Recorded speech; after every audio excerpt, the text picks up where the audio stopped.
So we are taking the average of the beginning and the ending the balance, and then we're multiplying it by their respective cash sweep cash percent amount and the payment in kind interest percent amount.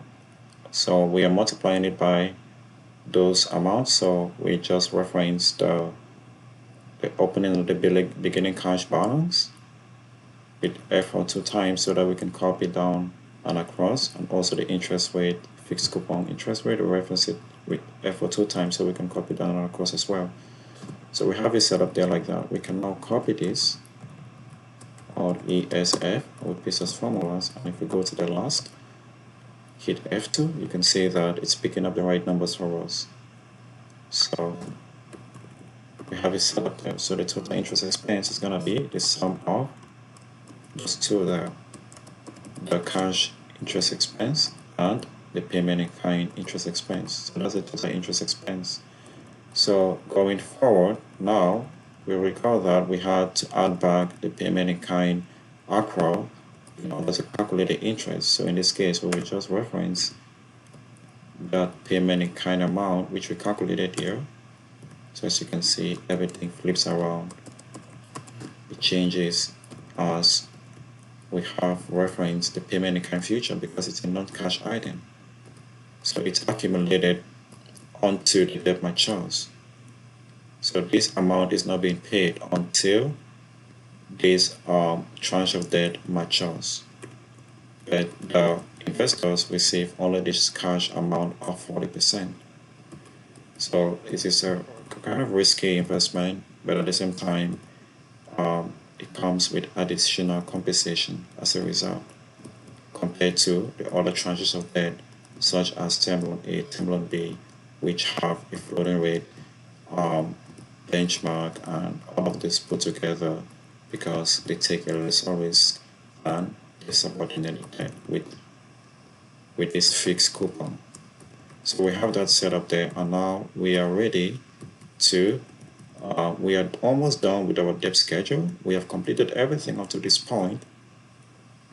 So the only thing that we're gonna be left here is gonna be the summary. But before we go to the summary section, we will have to calculate the interest on term deposit.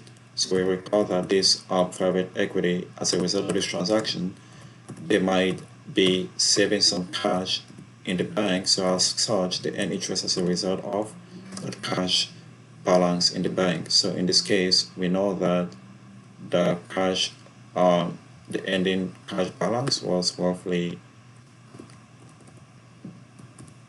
before the start of the transaction, they had a minimum cash balance of $5 million because they're not using anything above this amount, 5 million.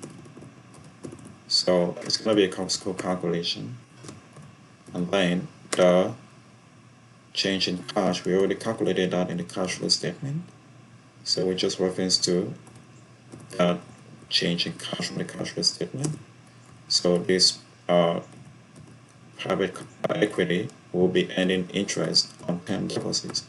So it's gonna be the sum of those two. We can take this and fill it to the right with Control R. So we have it set up there. So for the interest rate, we're gonna reference to the term deposit interest rate. In this case, we have it set up there for us 1.5% every year. So that's a term deposit, 1.5%. So to calculate the interest, it's gonna be based on an average still.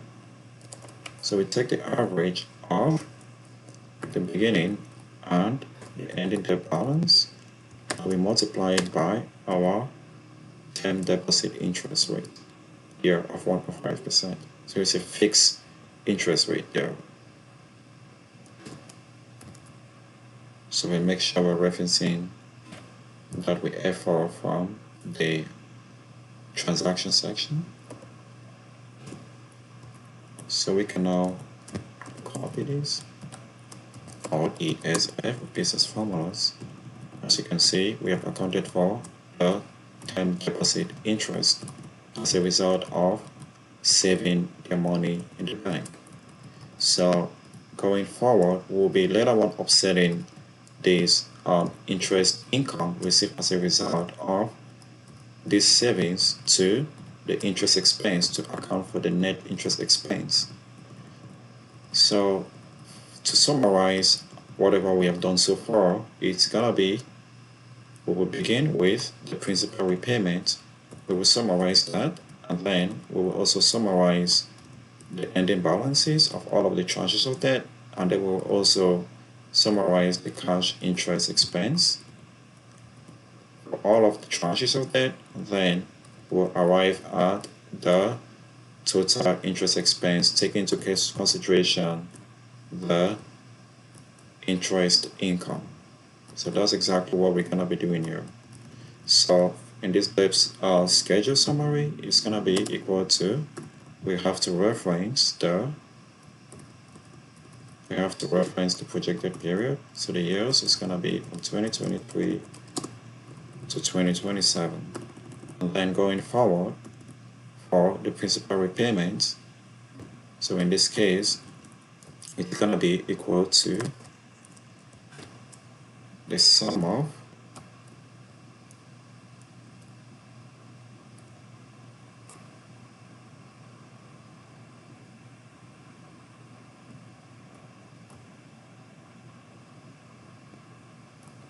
for the line of credit,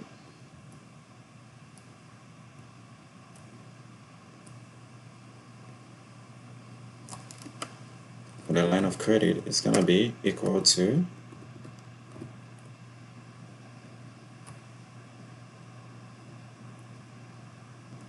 the repayments that were made to the line of credit.